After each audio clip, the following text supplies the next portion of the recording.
Hey, this is Dave from Level the Playing Field.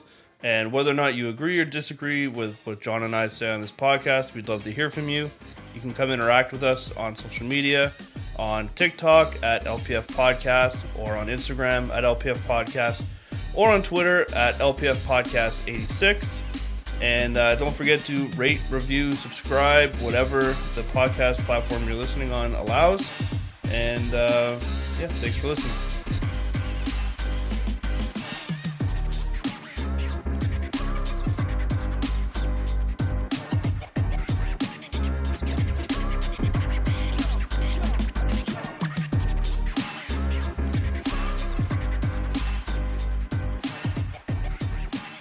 Hey, we're back with another episode of Level the Playing Field. I'm John, and I'm here with Dave, and we're looking at digging back down into these allegations from Hugh Jackson that he made about how he was also being paid to tank when he was the coach of the Cleveland Browns. What have you found out about this, Dave?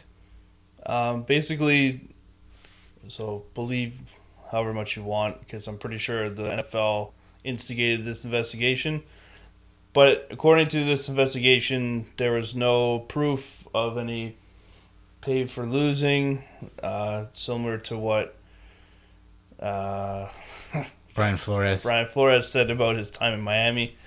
So yeah, and I don't think anybody's terribly surprised. I don't think Hugh Jackson basically immediately took it back, and to think that anyone has ever had to ask the Cleveland Brown to lose is kind of ridiculous in the first place.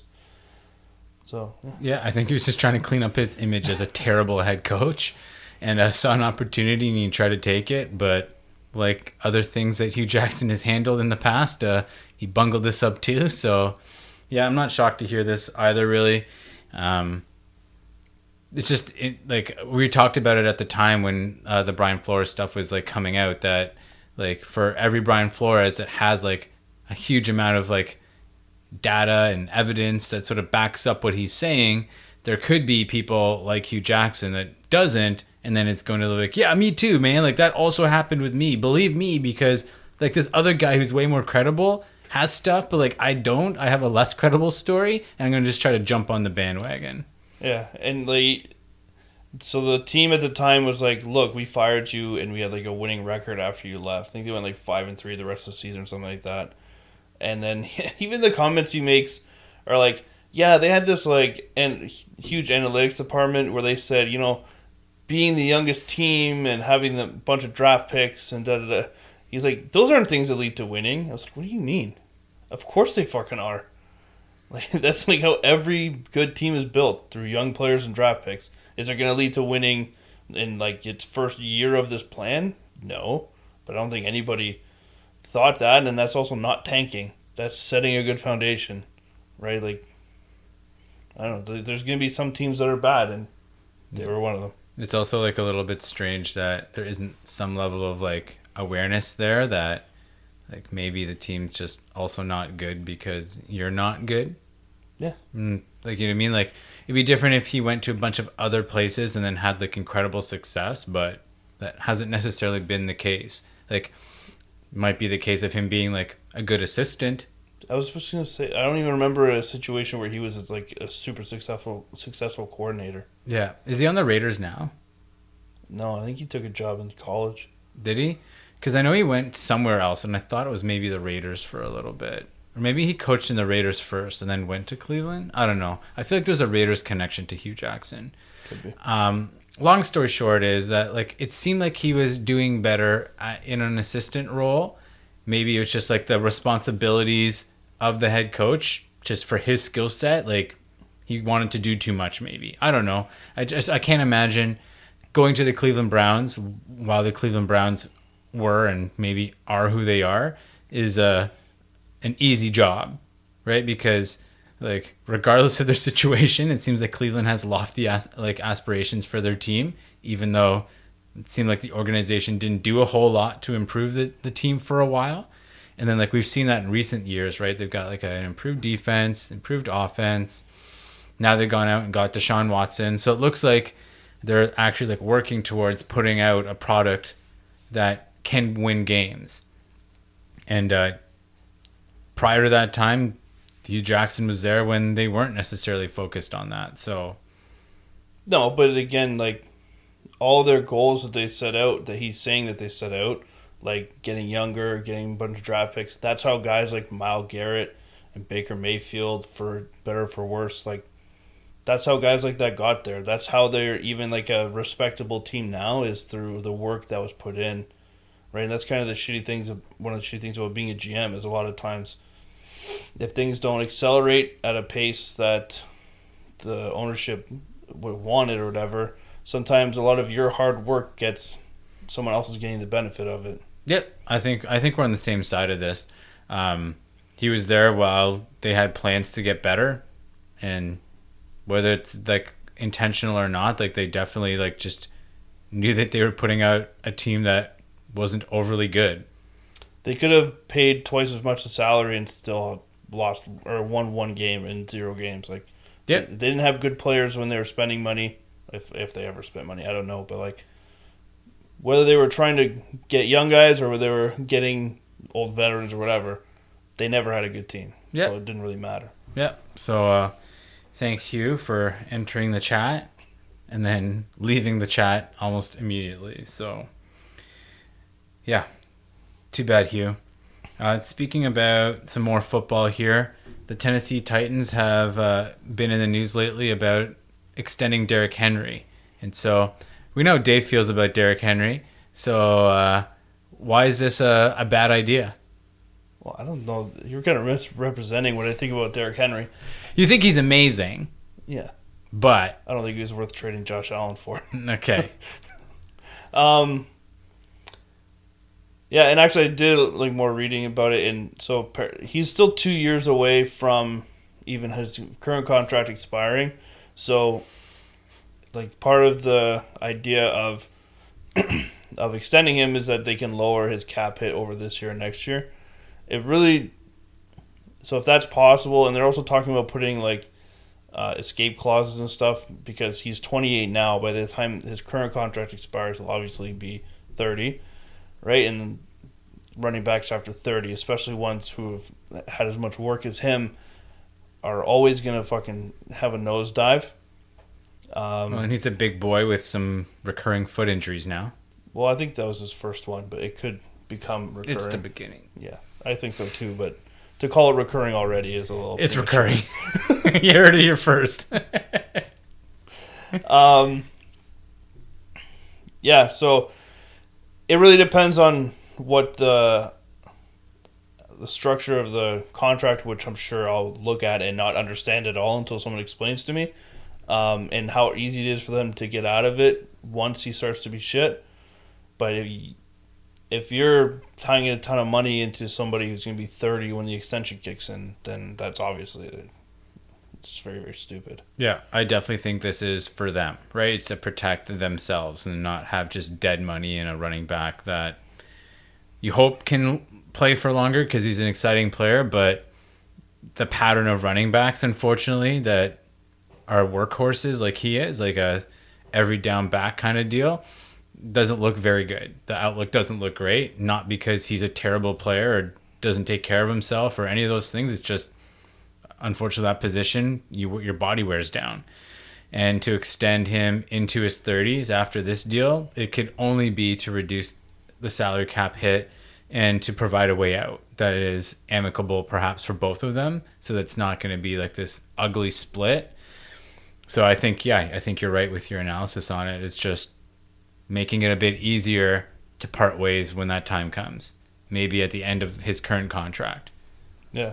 I first read the headline and I was like, they want to extend him? That is the worst idea I ever heard. But then, like, you should just assume that these guys have a clue what they're doing. But Not their first time. Sometimes you read something, you're like, what the fuck? And then you read a little more and you're like, oh, that makes more sense. You let it simmer a bit and you're like, oh, got it. This is not because they love Derrick Henry. It's because they love their pocketbook. So Andrew Holmes is not running the Tennessee Titans. Yeah. No. Maybe he'll write a letter to the Bills and they'll get Derrick Henry over to the Bills so Josh Allen and Derrick Henry can just be stacked on the Bills for his fantasy team. Nope. So yeah, there's that. There's Another that. level of the playing field, smooth transition. Yeah, there's that. Yeah, I don't know. I'm a little worried for the guy because like he's so popular, and for him to like he was like a little late in his career to being this guy, so he's been in the league for far longer than his like height, like his like peak has been, and I don't know.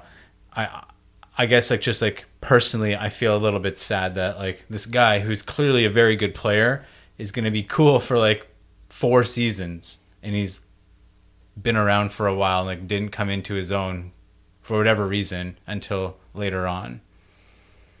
So I don't know. I'm a little sad we're not going to get to enjoy him for more years than we have, just as a fan perspective, not from like a getting owned by him in fantasy perspective or whatever. It just goes to show you how rare guys like Frank Gore are who can stick around and make his starts and be healthy for so long and have such a great career. Friggin' Frank Gore. You heard that he went and got another boxing match? Did you hear that? His ass kicked by like he got beat by Deron Williams, right? Yeah, Deron Williams, but he had another fight and he won apparently. Or at least he's gearing up for another fight. I don't know if he had it. I thought he did and he won. Anyways, Frank Gore just sticking around in sports far longer than he should. He's found another sport that he can stick around in. This is perhaps like the one guy I wouldn't mind if Jake Paul just put to sleep. Why doesn't Jake Paul fight Frank Gore and just put him to sleep and he can retire and go to the Boxing Hall of Fame too? For as like level-headed as you are, I don't understand some of your like irrational hate of certain people. I cannot stand Jake it. Paul, what did Jake Paul ever do to you? Or Kenny Pickett? Why do you hate like this fake slide gets to you so bad? That fake slide is just so Why? snaky. Oh my- Such a snake move. Kenny Pickett. And Jake Paul is just like, he's an annoying guy. Like, I don't... How is what he does any different than like Conor McGregor? Because I guess for me, it's that he was on YouTube and then like his popularity on YouTube waned and then he found another way to do it. And like, that's You think not his popularity on YouTube waned? Yes. You're fucking crazy. It waned. It did not wane. And He then has like 17 million followers on YouTube. But the stuff that he was doing there was old and stale. And you need to find a way to like do something different. And this is him doing something different. And the messaging that it sends for people that like you can just do whatever you want and like you're gonna make a ton of money doing it. I don't know. So the messaging that gain an enormous fucking audience, work your ass off and beat up professional fighters, and then make a ton of money doing it. That's such a terrible message. I would say not the hard work part, but like him just being able to pick up and like choose whatever he wants. Like that's not Isn't necessary. that what you should strive for? To have the choice to be able to make money in different ways and like be able to do what you want. I guess I don't necessarily agree with the way he did it. That like he and a bunch of others, I guess, just like made their fortunes off of YouTube, which is fine. But then like that is the way to do it. And like that, like I guess now like being in school, hearing people talk about like that's how they think they're gonna like live their lives. I don't know if that's like the most realistic. Is that any different than people thinking they're going to grow up to be Leonardo DiCaprio? No, but I say the same things to those people as well. They're like, yeah, that's fine, but like that wouldn't be like primary option and bank on that being the thing. So if like Mark Wahlberg decided to start boxing and he had the boxing career that Jake Paul has right now, would you have the same feeling toward Mark Wahlberg and the way he garnered fame and then uses it to make money boxing? I would say it's probably less so because I find him less obnoxious than Jake Paul. But I would still have an issue with it. Yeah. I don't understand like not liking him and having like an actual issue. I think is where I don't really understand it, but that's cool. Yeah, it's not like it's like a philosophical like moral ethic thing. It's just like I think that whole approach, it's like a I don't see it as legitimate. Like how many other people are going to be able to do that, I guess is Doesn't that make it more amazing?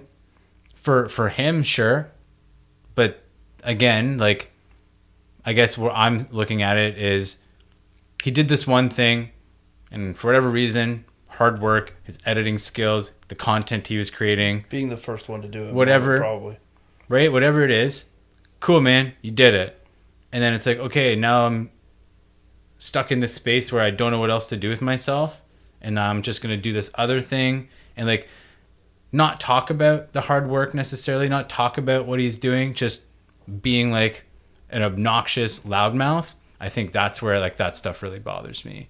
Well, he definitely does talk about his hard. Like he posts workout videos and stuff. It's just I don't think it's content you consume, so you're not seeing it. Yeah, like I do see that stuff. I guess the stuff that I'm seeing of him is just all the call outs all of the time. Him like being like a huge braggart. No. That's where I just don't see him any different as some second-rate UFC fighter who talks shit all the time, like Colby Covington, who I know you hate. Probably a terrible example because he's just an asshole anyways. But you know what I mean? Like somebody like that who didn't fuck people over and have all of UFC hate him. Yeah. So like if we wanted to compare like another person who's like a super big loudmouth, like Conor McGregor, right? I like him more than I like. I didn't use him because he's so like accomplished that like it's not a great example either. But in the same way, like in terms of him as a fighter, like he hasn't improved his grappling. Like he's still anybody who can take him down is going to take him down and he's going to lose.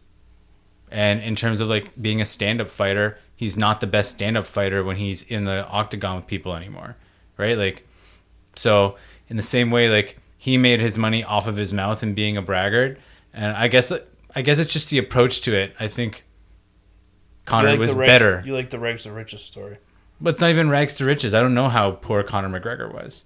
Well, like, this wasn't he like living in his car or some shit? That's how the story goes. Maybe I don't know. I guess I like it better because I know. I guess I've seen more of it. I guess that's on me to not consume Jake Paul's content, but I'm also making the conscious effort to not consume Jake Paul's content. So I guess that's where I'm at with it. I just find him highly annoying, in that this guy who decided to be a boxer all of a sudden is now like, when we say knocking out professional fighters, like they're not boxers. And no, I secretly hope every time that these guys that were good and maybe even great in mixed martial arts will actually do something to him. Like, I don't know. It's not so secret. You say it on every podcast. Yeah, like I would love for this to happen. And then like, who's that guy supposed to fight him? Tyson Fury's like half brother or whatever. Yeah, step brother.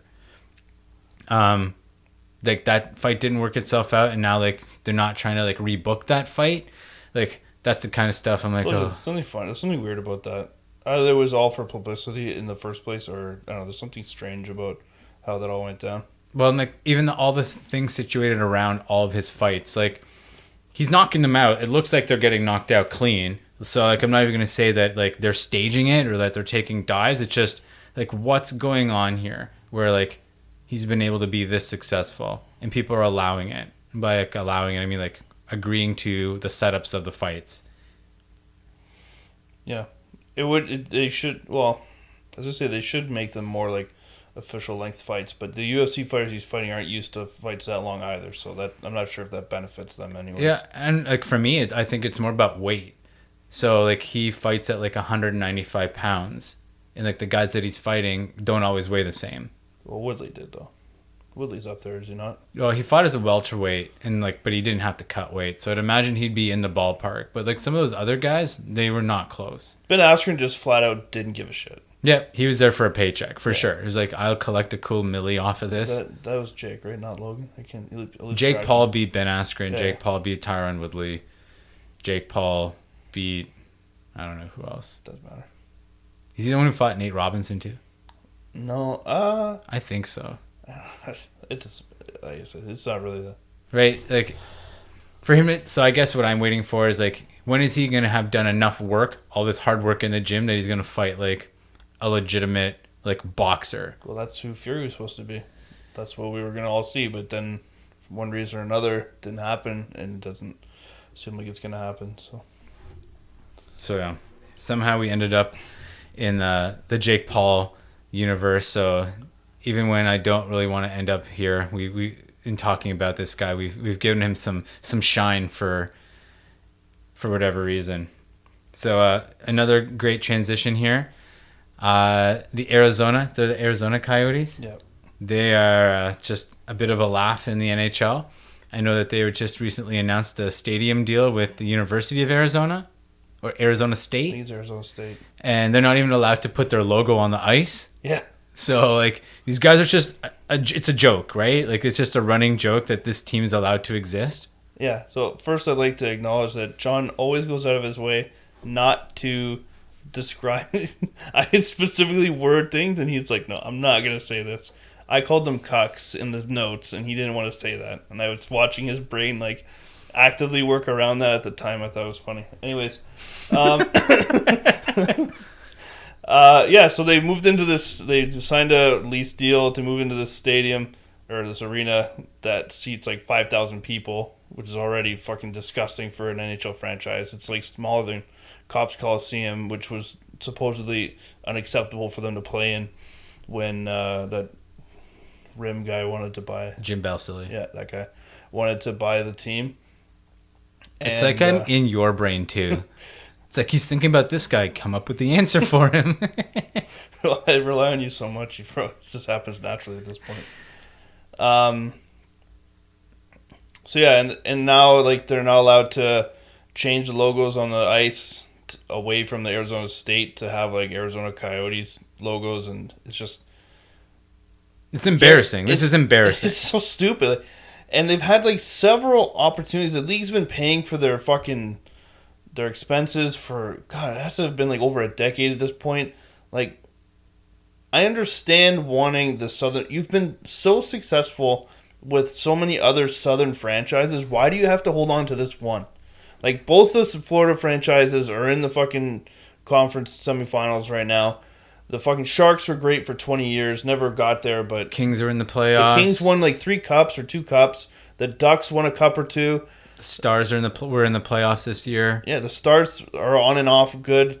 Like, there's so many teams from down there The Golden Knights have started off well. that like proves your point that hockey can be big and can be successful in the southern states. But why the fuck do you have to hold on to this one?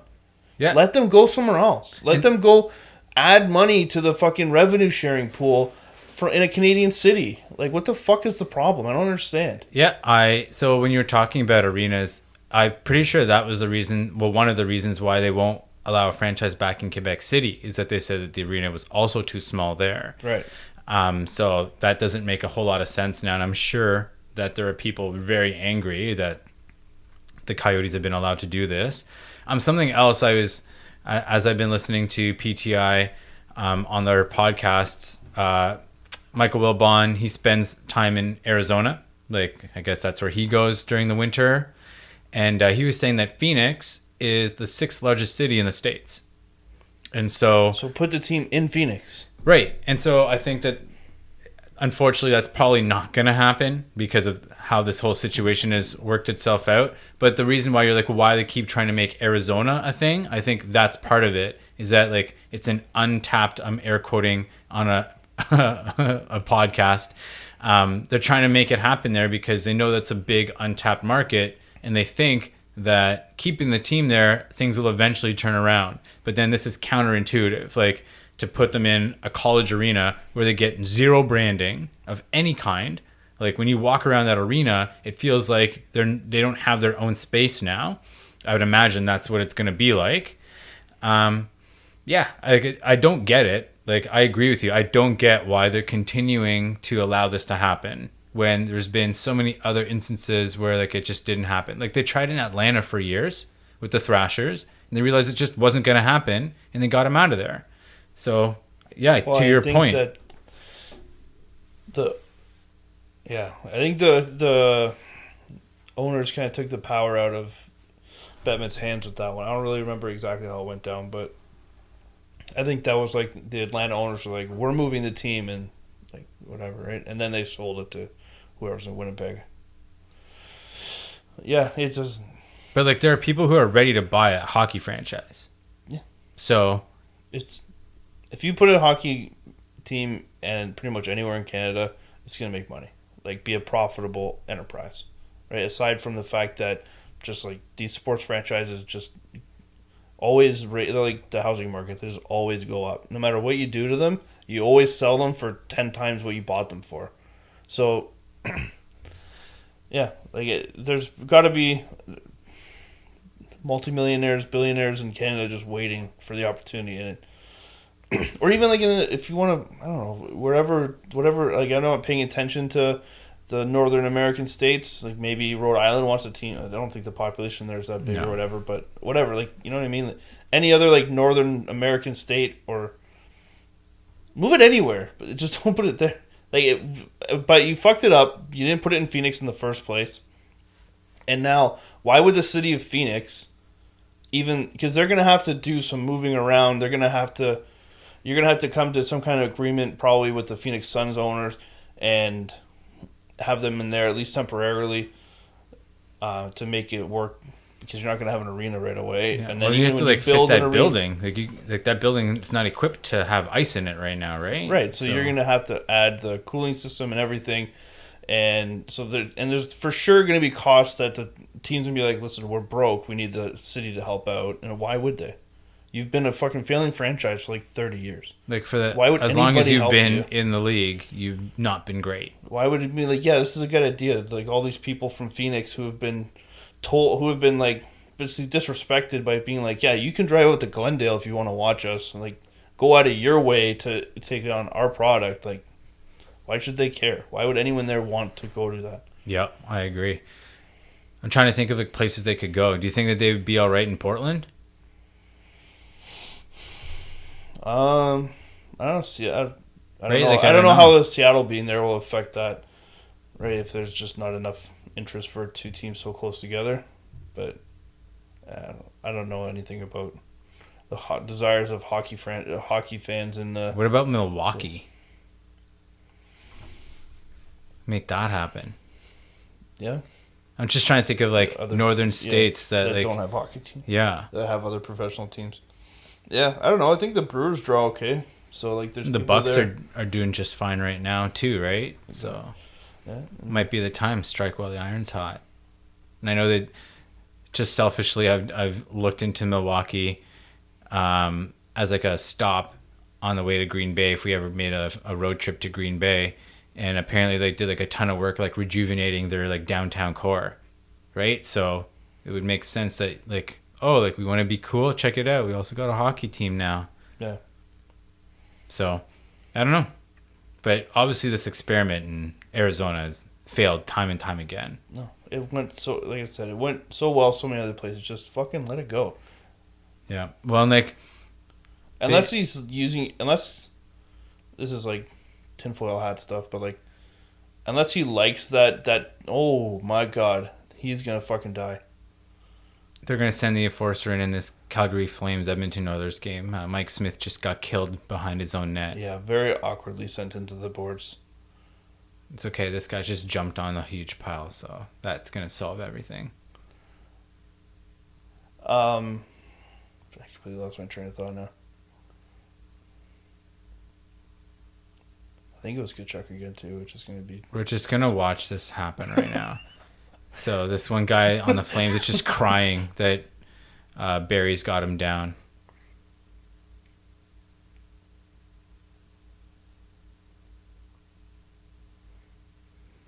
Yeah, it's a big dust up. So this is making for great content. But yeah, send a team back into Canada. Send another team out there so we can see this. Oh, Lucic is going. He's done. Game misconduct.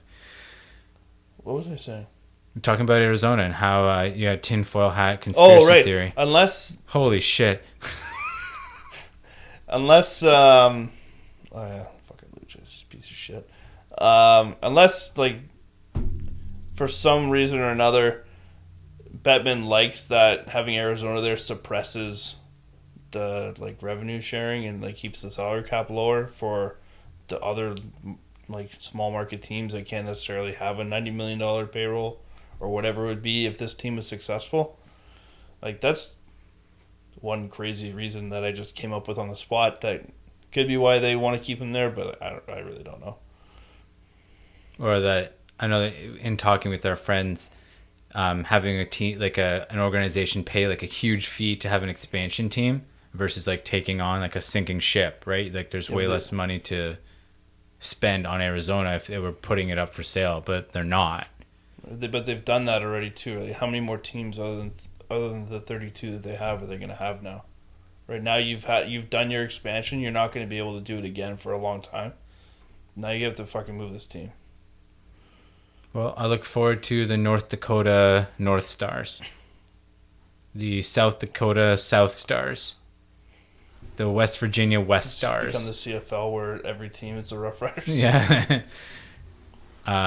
Some other good ones, but the Montana Mountaineers, just a state, like the Minnesota Wild, they're the Mountaineers. The Idaho Potatoes. What is it? The South Carolina Gamecocks. Yeah. There you That's a good go. one.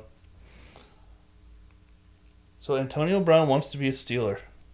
Yeah, it's the girlfriend that never treated him bad. He just didn't realize that it was the best girlfriend. You know what I mean? It's like the grass is always greener. There's always like a hotter chick somewhere else. So he was like, you know what? Like this girl's good, but that girl over there is hotter. And he went over there and realized maybe not. And She's down the hot crazy scale too much. Right, Too and much towards the crazy. then went to another place and was like, you know what? This looks nice too. And then turns out that it wasn't as nice as he thought it was. And then after this, upon reflection, he's like, oh, you know who I really miss? That original. The original one. The one that always treated me well and made me my best person. And now he wants to go back. And Ben's gone. And he really wants to catch passes from Mitch Trubisky or Kenny Fake Slide Pickett. And that's what he wants. He looked there and he's like, you know what will save my career? Those two quarterbacks. They're going to allow me to achieve my greatest success as a Pittsburgh Steeler. That's how good he thinks they're going to be. Antonio Brown thinks this. Just to be clear, John doesn't think this. Antonio Brown thinks this. And he's fucking crazy, so that kind of just puts proof to yours thing that these guys must suck. I think Antonio Brown wants to be in the news, and he knows that he can be in the news now, and we find him to be entertaining, whether it's grounded in reason or not. He also got back in the news. Do you know about this R&B artist Keisha Cole? Have you heard of Keisha Cole? The name sounds familiar, but I'm She not might familiar with her. Kind she might be well known for the song. What's it called? I can't remember the actual title. It's "Give It Up to Me." I guess it's like her and Sean Paul, and it was in the Step Up soundtrack. Anyways, that's probably the song that got the most like popular play. J. Cole's sister. I do not believe that they're related. But on a side note, J. Cole playing for that Scarborough team in that weird Canadian basketball league. So, might get some tickets to that so I can see a J. Cole concert on the court. Like, yo, do all your songs, J. Cole. Just freestyling in halftime. Yeah, that's what you're paying for, his halftime show. Yeah. But yeah, so Keisha Cole, I guess, had some sort of romantic encounter, or I don't know what it is, but clearly they know each other in some capacity enough that she's got an AB tattooed on her like left lower back. And then Antonio Brown's like been back in social media and be like, oh, take a look, blah blah blah, like girls getting my initials tatted up on them. I was like, okay, like this He is probably did it in her fucking sleep or something. you know what I mean? Like, it's just so bizarre. He's like, this is what I'm going to talk about today. And that this person also got this tattoo, and I'm secretly hoping that it's completely unrelated and that Antonio Brown made it about himself. Really, she was dating Anthony Bennett. Yeah, or anybody else with the initials AB. You know what I mean? So, yeah, I think it's just Antonio Brown being in the limelight in some capacity, and I can't imagine Mike Tomlin would be entertaining this in any way. Not a fucking chance in hell he's coming back. But if there was a door open for Antonio Brown to return to the Steelers, as the Steelers fan in this partnership, what do you think? No, never. Get him out of here. He would be like, I'm not going to exaggerate. He'd be the second receiver on our team. He's going to be better than Chase Claypool, but fucking, we don't need him. So who's the best then? Deontay. Okay. Especially, like, I saw, he fucking said that he's not going to get his ankle fixed. That was the whole problem in the first place until after a team signs him. Who fucking operates that way? A guy who needs benefits. But if you hurt his ankle on the Bucks, shouldn't they have fixed it? Unless there's dispute otherwise about whether there's really an injury there. Or he injured it doing something silly, like when Brandon Marshall cut his hand all open when he fell on a table when he got in a fight about McDonald's in his house. Or all these guys that fall down the stairs when really they're tobogganing. Yeah. Paul Quantrill did that. Or like Jason Pierre-Paul, who tried to play it off like he didn't blow up his hand with a firework. This happened in practice, I swear. The fucking turf. Yeah. So Worst turf burn I've ever seen you know what I in mean? my Like life. you know what I mean? There's been some pretty brutal excuses out there about injuries and trying to get them covered off by the team. And then it's like, oh, we'll do an investigation. And Antonio Brown's like, actually, I don't know about this ankle that I spoke of. So, yeah, I don't know. I'm really curious to know. Who would sign him? Who would be like, yeah, okay, like at this point in the season, he has ankle surgery. He's not going to even fucking be on the field until August. Jacksonville Jaguars. I don't even think they want that fucking problem. The second-year quarterback. Just to get tickets. Just to he make all his tweets and all his lives, his Instagram. For 6 weeks until he fucking goes crazy. And then they go, thanks for your services. Fucking spears Trevor Lawrence as he goes off the field. Yep, just boost the team's following and then done his job. Antonio Brown. He should just make his career a social media influencer. Done deal. Just insane. The whole thing has been crazy. Yeah. I love myself some Kanye West, but you know things are perhaps not in the best place when you're hanging out with Kanye West all the time. And that's what Antonio Brown has been Isn't doing. he like in some of his songs now or something? I thought I hope not, because then that's bad for Kanye. I heard that one song that he did. That he kind of came out around the same time he quit. It wasn't the worst, but it wasn't great. Was it as good as the Rock's rap? It was better, much better than. Oh, he didn't see Pride or Power? Too bad. All right, so let's talk about our boy Kyle Lowry. I know that he's, as far as I know, he'd been out with his hamstring that's been messing him up for most of the playoffs. He returned for Game 3, and what happened? So in Game 2, they got he got shit pumped, and That's a bad thing. Yeah. Okay. Well, You don't want that. it really depends. Right? Okay. But it's bad in this situation. In it's this bad. sense, yes, they got annihilated, and so it's Game 3. Lowry's back. Jimmy Butler's back, and Jimmy Butler was out? Yeah, he was hurt. Oh, I didn't know that. And so yeah, it's a close game, fourth quarter, and Heat get a basket to go up by like 2 points, something like that, and they fucking throw in the inbound, and Kyle Lowry just takes the inbound right out of he just comes out of nowhere, fucking steals the inbound. He pulled one of those like Jose Alvarado moves from the Pelicans, that guy who like hides and like creeps out and steals the ball. Did he do one of those? He just came from the back, from like mid-court, and just fucking stole the ball right out of the guy's hands and passed it off for a basket, and they ended up winning by only like 5 points. Kyle Lowry doing Kyle Lowry things. Yeah, man. So you think they're going to go to the finals, Miami? Maybe, man. Like, there's a couple bad injuries in that. Fucking Marcus Smart rolled his ankle bad. Yeah, he was like crying. Yeah, like it was really. I think it was even Lowry again. Fell on him after. Like it wasn't intentionally. No, but like that was the collision. Yeah, you're right. He fell on him after, and yeah, it looked really bad. He came back and played that game, but like after a couple days of letting that rest and tense up, that's gonna be blown up. That's gonna be hard to play on. And then even Jason Tatum hurt his shoulder at the end of the game too. I didn't really understand how. I saw the replay. I don't really understand how it happened, but he went off. It's from carrying that team through this entire playoffs. Yeah, probably. That's why his shoulders hurt, because he's put that team on his back. So do you think Miami goes to the finals? Yeah, I think if they're all healthy, I think they probably have a better team than, right? Like they can. 1-for-1, they have a comparable defensive player, right? That whole Bam versus Smart debate. And then they probably have Jimmy Butler, who's a fierce competitor. Yeah, they just probably know guys who know how to do it and who want it more, I think. That's just the sense I get. Like, I mean, I could be talking completely out of my ass, but Yeah. I get a more of a winning feel from Miami than I do from Boston. Fair enough. Yeah, I see it being Miami Golden State, and I think Golden State's going to win. Splash Bros. I wouldn't mind that. I was sick of them. Like, anything else, you get like tired of watching the same team win every year, but I think it's been long enough, and I wouldn't mind seeing it happen again. Well, I think it's when they got Kevin Durant, that team looked like it was unstoppable. Yeah, but I really like Kevin Durant, so I don't mind that. Yeah, I guess it was just like they were already good as a Splash Bros and winning as a Splash Bros, and then they got like the best player available. When like not just available, it's just like maybe the best player. Yeah. Again, that doesn't really bother. Not only because it's Durant, but also like if you build a team, so they already had their big three, right? And they added another one. But like they built that team. They drafted those players, they developed those players.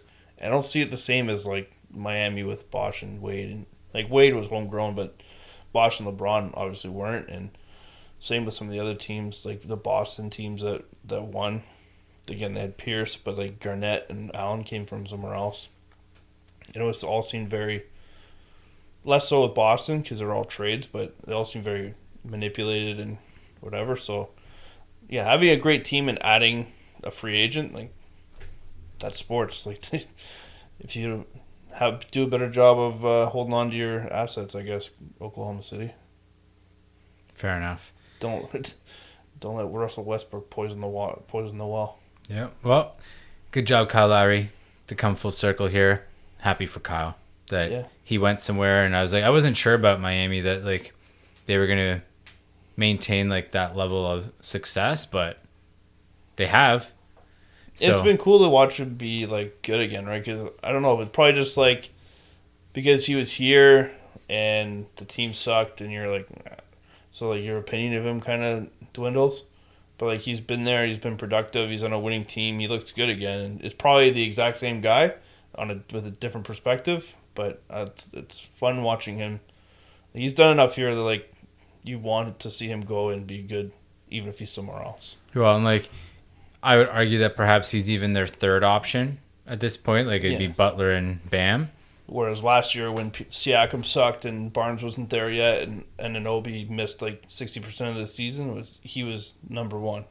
Right. He was your number one option, right? And then him and Van Vliet. And that's not great. It's not great. So happy for Kyle Lowry. So I'll let you take this one about the Blue Jays here. And our boy Alek Manoah. Yeah, not Alex. Alek. So I didn't even know until this whole thing went down with Alek Manoah yesterday. So apparently it's been 5 years. It was Marcus Stroman in 2017, the last time a Blue Jays pitcher. It's just really gross that 2017 was 5 years ago. I'm hurting a bit. I'm struggling a bit with you doing that math and being like 2017. Like, oh, that is the correct math, and I'm dying inside a little bit. Go carry on. Yeah, great. I was struggling. Alek Manoah. Struggling enough with the 5 years ago, Marcus Stroman. So it was Marcus Stroman game. 5 years ago. So yesterday, Manoah goes out, spins a gem. He's fucking 8 innings pitched, only 83 pitches pitched, and he gets pulled, right? And it's this huge, like everyone's, no one will ever pitch a complete game for the Jays again. I was like, whoa, take it easy there. It's like, no one will ever pitch a complete game for the Jays again, blah, blah, blah, blah, blah. I'm like, so first of all, like, it's not like the guy was pitching a no-hitter. Right? Or a perfect game like Clayton Kershaw was. He had given up 7 hits, right? That's a lot. That's a lot of hits to give up in a game. Didn't even get touched up anymore. So, but it was only 83 pitches, which is like crazy low to be taken out at. But I just don't see the big deal. At the end of the day, they won. Why do we care how they did it? Why is it better if we win and he pitched a complete game? Almost did it again. Right? Like, I don't know. Yeah, I'm on board with this. I don't get why this is a big deal. He wasn't on a no-no. He wasn't on a perfect game. So who cares? Like, let's save this guy's arm for the future. Like, but that's the thing. Like, 83 pitches, there's no risk of his arm anything happening, right? Well, yeah, no risk, but like It's not He like takes he's a at 100 comebacker or whatever. That could happen. You can't plan for that, right? But so Or just stick to the plan. If the plan was get him to that number of pitches, and whenever that number happened, like if it happened in the sixth inning and he was getting pulled, is this a big deal? probably they start to wonder why they did it still so early, but no, because it's more of a big deal because he got close, right? And people are like, well, he just one more inning and he could have had a complete game. But What was the score? What was the score at that point? Was it like a blowout or was no, it tight? It was like 3-1. Yeah, get him out of there. Like you don't want it to just.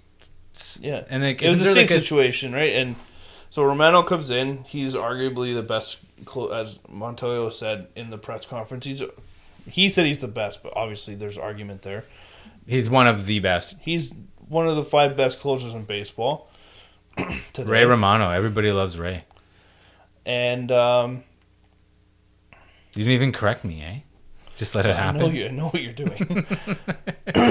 So, yeah, I just don't like. And I think all the people who are complaining that that they should took him out are the reason why he got taken out. So for that, I mean, and like everyone's entitled to bitch and complain, say whatever they want, have their opinion. But when you do that, so you're asking all the time for managers to defend their decisions, right? So say for example, he left them in and he gave up a walk and a home run and he ties it up and they lose in extra innings, right? People will say, well, he gave up 7 hits, this happened, his velocity dropped by an average mile per hour, whatever the fuck they're going to say, right? Why did you leave him in? So you have people say that all the time. Reporters ask these managers, why did you do this? Why did you make this decision?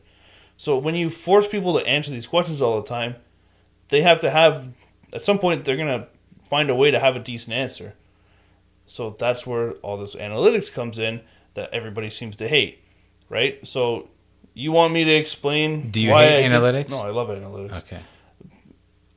You want me to explain why I made this decision? Well, because this and this and this happened, and the 18 other times this all lined up like this happened, so I made this decision. Yeah, too. and when he's pitching on a Wednesday night and it's after 8:30, the ERA balloons up to 10, and we got to make sure he's out of there before 8 o'clock on a Wednesday night, because if we don't do that, then the analytics show that he's going to have a terrible night. That's how it works, right? Yeah. Okay, I just want to be sure. John just doesn't want me to get through a thought today. He just loves watching me scramble. So is there something like, do you think it, like I didn't watch the game. Did you follow it in any way?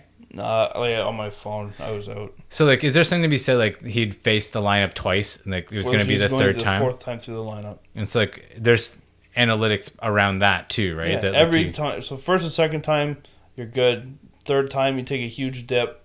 4th time, even worse, right? But we're talking about. So the other aspect is they're playing the Reds, who are garbage, right? They have one good hitter, Joey Votto, and I don't know. It's just the whole argument is about like a stat that used to be important. Back in the day, there were no relievers, and like people were just throwing like 400 innings a game. I think like Cy Young had like average like 380 innings a year or something like that, right? But just, no matter good or bad, the guy just pitched the whole fucking game, whether they got killed 8-0 or they won 8-0, right? And baseball is a very traditional sport and very slow to change their mindset. So like that's slow. The front offices have changed to be like, in reality, these things don't matter. If Clayton Kershaw goes out and throws 15 perfect or complete, why do I keep doing that? Complete games out of his 35 starts, that doesn't really increase our chance of winning. If we take him out an inning or two earlier, we use these relievers, and we end up keeping him healthier and getting more starts out of him on average, or just like take away his 2 worst innings and bring in somebody fresh who's going to give you his 2 best innings, or type shit, or whatever. Like, this is way oversimplifying it, but like that leads to more victories, which is what you want, right? So like letting him have a complete game is useless. It's an old stat, just like pitcher wins and all of this other stuff that used to matter. We used to think mattered that it really don't, and people just have a hard time letting that stuff go. Yeah. Well, I just don't see the big deal here. I'm like, yeah, you had a good outing. You gave a bunch of hits. Take a seat. Enjoy this from the dugout. It's exacerbated by the fact that like he was visibly upset about being taken out, which nobody's upset about. Like, and they shouldn't be. I'm sorry, I said that in a way where like nobody's upset about that, but that's not what I meant. Like, he should want to keep pitching. He's a professional athlete. Yep. You're a competitive person. You want to finish what you started. You don't want to watch someone else do it. Like, yeah, Then that's it's how up to that's the the manager's mindset. job to like manage that. Exactly, and they did, and everything's fine. But like that's the mindset that even got you to this place where you're in the majors in the first place. So no one's asking you to like not do that, and of course you're gonna react that way. So, like, when the fans see it, or even the media a little bit was like, "Oh, look, he wanted to keep going. It caused this thing in the dugout." Because it was like a minor scene. Like he wasn't like yelling or screaming, but like It was heated. Pete Walker came over and was tried to calm him down, and then like Springer came by and like walked him down the dugout and said, "Listen, you gotta chill out." But like He's like, it hey, take it easy. ended up being nothing. We'll let you wear the jacket, okay? God. Is that what George said? Probably Yeah. walked him over. You want to wear the jacket, Alec? Come over here. Come on, we'll get the jacket, okay? The jacket makes everybody feel better. Yeah, I don't know. Again, maybe if this happened in August, I'd feel more passionately about it. But like, I'm like, okay, cool, man. Alec Manoah. I'm a Noah in August. I just saw something on the Score before I was over here about they highlighted like a tweet that somebody else put out that they've had like the hardest schedule up until this point, just based on the teams that they played, and that from now on their schedule has become easier and is one of the easiest. So kind of going back to like what you were saying earlier, that like if they got off to a hot start and that was good, then they would have to kind of just like ride the wave. Like now it is getting a little easier, so hopefully they'll have an uptick in their wins, and then this little period will allow them to sort of coast to a postseason appearance like you were describing. Yeah. I don't know, for some reason their hitting went for a shit, but because they had the hardest schedule up until this point. yeah, it's good enough that their lineup should be pretty much slump proof as an entire lineup, but shit happens, whatever. It's because they don't all have jackets. One jacket was not They're all enough for this fighting team. over the jacket. Yeah. Oh, Okay, man. so since I'll do the would you rather this week because you seem to have a strong opinion about it. So, would you rather hit a game winner at home in front of everyone you know, or hit a game winner on the road in front of all of their fans? Yeah, like I didn't even think about this one. I just went at home, 100%, like no doubter. I think the idea of being able to end the game and then be there with the people who like support you the most, and like being able to revel in that with your fans, and like when you like leave the arena and you watch everyone and like they're still like pumped up about it, like you get to enjoy all of that. Where like if you do it on the road and like you're like in your face, I ended you, you suck, and we're the best, and like that feeling is cool, and like I would appreciate that because I love winning, and it doesn't matter where you really win, but like to rub it in someone's face and like make them feel terrible as you're winning on like in that moment is cool. But like then when you're outside and you're watching everybody be like all sulky and whatever, and then like say you want to like you're like a professional athlete, you want to like celebrate, and then everyone's like, oh yeah, like you're out there celebrating, and everyone's like, but you're the one who caused us all this emotional damage. I don't know if I'd be ready to handle that. So I choose at home where everything's good. Good vibes only after destroying some teams' feelings and their performance. Because you still get to enjoy them sucking, but you also get to enjoy people being so happy about them sucking that you can like exaggerate your celebration about beating that team. So at home, with your fans, with your people, I think that's the better one. See, I go the other way. I think I would take a twisted, morbid like enjoyment out of just hearing nothing. Just like imagine I think you used this example in our text too. Like, imagine Kawhi's shot, but in Philadelphia, right? So you have all the excitement of this exciting game, and then you hit that shot, and all you can hear is the Raptors cheering, the groans of everyone who fucking hates their life at this point, and then Joel Embiid crying, and just like this the weird awkward silence, and just knowing that you just ripped everyone's heart out, all 20,000 people in that arena. That's I would take that. Yeah, I don't know. And then I can take my applause at the parade next week. Yeah, and I guess for me, I like the flowers. I want the flowers. I want the like everybody being like, yeah, you're our guy. And I said it in our text messaging like back and forth. Like when I envision like the game winner at home, I'm picturing Kawhi Leonard dropping that shot in Toronto.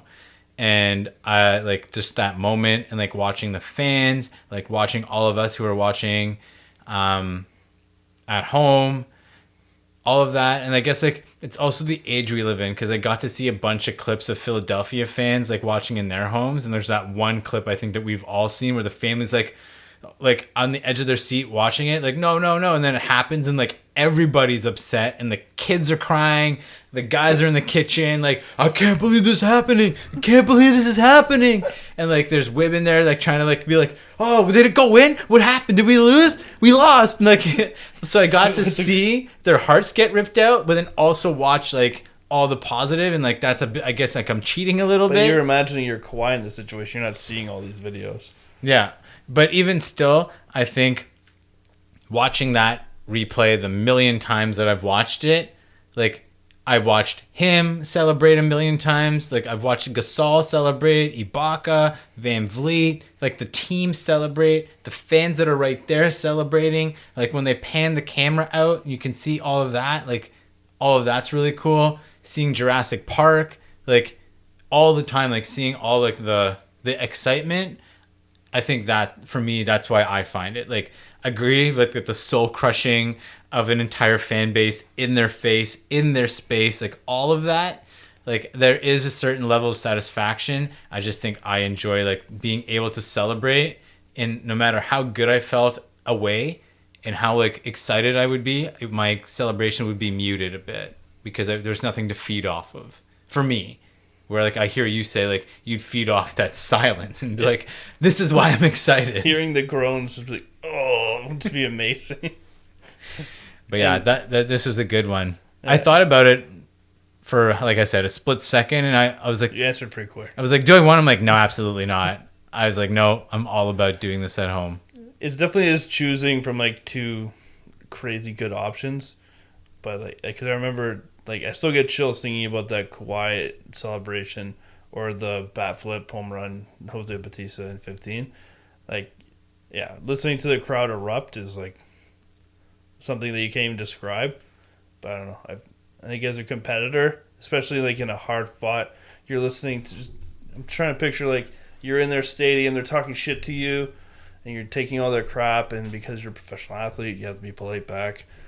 And then what you can do is you can fucking rip their heart out of their fucking chest and just make them go home and want to drink themselves to sleep that night. Yeah. I guess not to go too dark on that one. Yeah, I don't know. I guess like the game winner aspect of it, I think, is what like kind of changes it for me. Like when the Raptors won in Game 6 in Golden State when they won the championship, I was like, oh, like this would have been better at home, but like it was still fine because they won and it wasn't that close of a game. Yeah, that's where it's different because it's anticlimactic when you know like 5 minutes left you're gonna win. Like, I've actually always like found it impressive that like athletes can like contain themselves and then still be like so excited when like there's a lot of times where like. You're winning 6-1 in a fucking game 6 of a hockey game or something. You know they're never coming back unless you're the Leafs. So like you could be celebrating from like the second period on, but you have to like finish the game and everything else, and then I would like lose, or I probably wouldn't, but in my head, if like watching the game, I lose the ability to be like, to be keyed in, to still be like locked in to the effort. Or even like when the game's over, I don't like jump for joy. I'm like, yeah, I knew this was happening. It's been happening for an hour now. Like, I've celebrated in my head already. Like, it's not a big deal anymore. Yeah, I don't know. I'm never gonna be in that position. So good for them. It looks like a ton of fun once they do. Maybe it's just because they know they're just gonna get a whole bunch of champagne and beers and just waste them all on each other with those goggles. Yeah. Right? Some of them will smoke enormous cigars, and they look forward to all of that. That they've got this thing planned. I think that's a weird thing for me. Is that like if they're up 3-1 or 3-2 or 3-3, right? Like any of those scenarios, like especially the ones where you have multiple opportunities to close out the series, right? It's not just like a win or it's over kind of thing. Like, do they have all that stuff prepped every single time? Yeah. And There's then, like a section and like, of do I the get pro- to use it today? Do I get to use it today? Oh, so we sucked. Not tonight. Next game, right? Like that for me is weird. Yeah, it's when you're like going back and forth, game 5, 6, 7, right? You're traveling to and from their arena all the time. If you say it goes a few games where you have a chance of eliminating them every game, yeah, you could be loading that plane with your fucking celebratory stuff like 3 times before you ever get a chance to use it, and just like to watch it get loaded up and then taken off the plane and not get to use it. It'd be fucking weird. Yeah, it'd also be like I'd wonder like do some of them keep it out like in their locker so it's like a reminder, or they keep it hidden away so it doesn't like No, they stick in set your it head. up while they're playing. No, but I mean like if they're bringing their own stuff, Oh, but I guess they oh, won't. you mean like the goggles and shit? Yeah. Oh, yeah. Like David Price when he did it the first time, did he just have that hanging in his fucking Right, or locker the did whole time? it was given to the team and it's like, okay, the team sets this up like you're saying, like how they put up all the plastic sheets and they get the table lined up. Is that part of that setup, or they each have their own little things that they have set up, like the goggles, or if they're gonna like have like some funny shirt that they're gonna wear or whatever.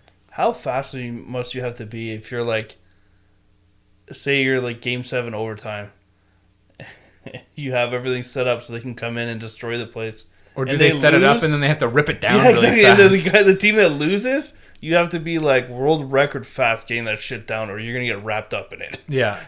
So, just interesting. Like even the winning, there's a lot of planning, I guess, Yeah. and losing too. Ooh, that's awkward planning. But yeah, so Dave wants to crush people's spirits in the visitors' arena. I want to revel in the fans' adoration. So, not entirely shocking that That's this is kinda where like we've fallen on this. John likes the positive reinforcement, and I like the negative reinforcement. Yeah, so if you haven't let us know yet about what you would choose, feel free to do so on any of our social media. Twitter mostly, I feel, is where we've received it, but we'll take it anywhere we can get it. Thanks for listening.